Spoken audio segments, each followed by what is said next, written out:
ಬರ್ರಿ ಇವತ್ತು ನಿಮ್ಗೆ ಇಂಗ್ಲೆಂಡ್ ಒಳಗೆ ಈ ತರಕಾರಿ ಮತ್ತು ಕಿರಾಣಿ ಅಂಗಡಿ ಇವೆಲ್ಲನೂ ನಾವು ಏನೇನು ಬೇಕು ಡೈಲಿ ಗ್ರೋಸರೀಸ್ ಎಲ್ಲ ಸಿಗುವಂಥ ಜಾಗ ಹೆಂಗಿರ್ತೈತಿ ಅದು ತೋರಿಸ್ತೀನಿ ಬರ್ರಿ ನಿಮ್ಗೆ.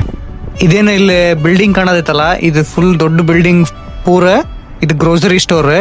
ಅಂದ್ರೆ ಒಂಥರ ಈಗ ನಮ್ಮ ಕಡೆ ಹೆಂಗೆ ಸೂಪರ್ ಮಾರ್ಕೆಟ್ ಇರ್ತಾವಲ್ಲ ಹಂಗೆ ಇಲ್ಲಿ ಪ್ರತಿಯೊಂದು ಪ್ಲೇಸ್ ಒಳಗೂ ಇಂಥವು ದೊಡ್ಡ ದೊಡ್ಡ ಸ್ಟೋರ್ಗಳು ಇರ್ತಾವೆ. ಇಲ್ಲಷ್ಟೇ A to Z ಐಟಮ್ ನಮಗೆಲ್ಲ ಸಿಗ್ತಾವೆ, ಬೇರೆ ಎಲ್ಲೂ ಹೋಗೋ ಅವಶ್ಯಕತೆ ಇಲ್ಲ. ಆಮೇಲೆ ಇಲ್ಲಿ ನೋಡ್ರಿ ಇದೆ ಹಣ್ಣಿನ ಸೆಕ್ಷನ್. ಇಲ್ಲಿ ನಾವು ನೋಡ್ದಿರೋ ಹಣ್ಣೆಲ್ಲ ಸಿಗ್ತಾವೆ, ಯಾಕಂದ್ರೆ ಇಲ್ಲಿ ಯಾವುದು ಜಾಸ್ತಿ ಫ್ರೂಟ್ಸ್ ಬೆಳೆಯಂಗಿಲ್ಲ. ಅದರಿಂದ ಎಲ್ಲ ಫ್ರೂಟ್ಸ್ನು ಇಂಪೋರ್ಟ್ ಆಕ್ಕವು, ನಾವು ನೋಡ್ಲಾದಿರುವು. ಆಮೇಲೆ ಇವರು ಈ ಚಿಕನ್ ಮಟನ್ ಎಲ್ಲ ನಮ್ಮಂಗೆ ಸಣ್ಣ ಸಣ್ಣ ಶಾಪ್ ಗತೆ ಮಾಡಿ ಫ್ರೆಶ್ ಆಗಿ ಹಂಗೆ ಮಾರಂಗಿಲ್ಲ, ಎಲ್ಲನೂ ರೆಡಿಮೇಡ್ ಆಗಿ ಪ್ಯಾಕ್ ಮಾಡ್ಕೊಂಡು ತೊಗೊಂಬಂದಿರ್ತಾರೆ. ಈ ಕಾಯಿಪಲ್ಯನೂ ಅಷ್ಟೇ, ಯಾವುದೂ ಹೊರಗೆ ಖುಲ್ಲಾ ಸಿಗಂಗಿಲ್ಲ, ಎಲ್ಲನೂ ಒಂಥರ ಈ ಪೇಪರ್ ರ್ಯಾಪ್ ಒಳಗೆ ರ್ಯಾಪ್ ಮಾಡೇ ತೊಗೊಂಬಂದಿರ್ತಾರೆ. ಅವೆಲ್ಲ ಐಟಮಿಗೂ ಎಕ್ಸ್ಪೈರಿ ಡೇಟ್ ಇರ್ತೈತಿ. ಆ ಎಕ್ಸ್ಪೈರಿ ಡೇಟ್ ಇನ್ನೇನು ಸಮೀಪ ಬಂದಂಗೆ ಅವು ಸೇಲ್ ಆಗಿಲ್ಲ ಅಂತಂದ್ರೆ ಅದು ರೆಡ್ಯೂಸ್ಡ್ ಪ್ರೈಸ್ ಅಂತೇಳಿ ಹಾಕಿ ಸಪ್ರೇಟ್ ಇದರ ಸೆಕ್ಷನ್ನೇ ಹಾಕಿರ್ತಾರೆ.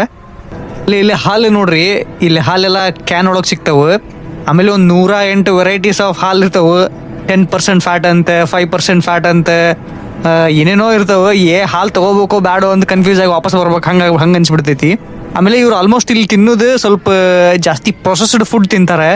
ಒಂದು ಟೈಪ್ ಆಲ್ಮೋಸ್ಟ್ ಒಂದು 90% ರೆಡಿಮೇಡ್ ಫುಡ್ ಇರ್ತೈತಿ. ಅದು ಜಸ್ಟ್ ಮನೆಗೆ ಹೋಗಿ ಓನ್ ಒಳಗಿಟ್ಟು ಬಿಸಿ ಮಾಡಿ ತಿನ್ನುವಂಥವು, ಆ ಥರ ಫುಡ್ ಇವರು ಜಾಸ್ತಿ ಪ್ರಿಫರ್ ಮಾಡ್ತಾರೆ. ಆಮೇಲೆ ಆ್ಯಕ್ಚುಲಿ ಇಲ್ಲಿ ವಿಡಿಯೋ ಮಾಡೋಕೆ ಪರ್ಮಿಷನ್ ಐತೋ ಇಲ್ಲೋ ಗೊತ್ತಿಲ್ಲ, ಬಟ್ ಅಂದರೂ ವಿಡಿಯೋ ಮಾಡಿದ್ದೆ. ಹಂಗೂ ಒಂದು ಕೇಳೋನ್ ತಡಿ ಅಂತೇಳಿ ಒಬ್ಬರು ಸ್ಟಾಫಿಗೆ ಹೋಗಿ ಇಲ್ಲಿ ವಿಡಿಯೋ ಮಾಡ್ಬೋದಾ ಅಂತ ಕೇಳಿದೆ. ಅದು ಅವ್ರು ಇಲ್ಲ ನೀವು ಮ್ಯಾನೇಜರ್ನ ಕೇಳ್ಬೇಕು ಅಂತಂದರೆ ಅದು ನಿಮ್ಗೆ ಹಾಕ್ತೀನಿ ನೋಡ್ರಿ ವಿಡಿಯೋ ಅವ್ರ ಜೊತೆ ಮಾತಾಡಿದ್ದೆ. Is it okay if I record some of the product videos just for posting it on Instagram? I don't know. You'd have to speak to my manager.